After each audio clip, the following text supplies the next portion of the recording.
You ask Tiger to calculate. This deals with linear inequalities with one unknown. The final result is x greater than 2. Let's solve it step by step. Swap sides.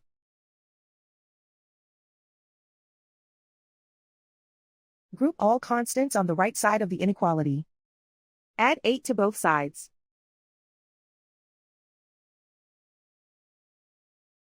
Simplify the arithmetic.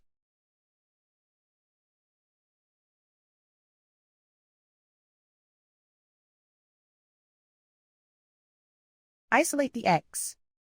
Divide both sides by 4.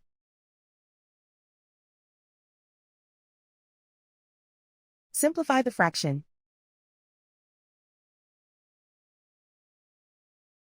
Find the greatest common factor of the numerator and denominator.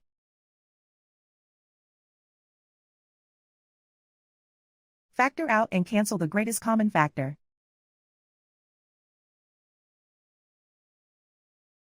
Plot the solution on a coordinate grid. And so the final result is x greater than 2.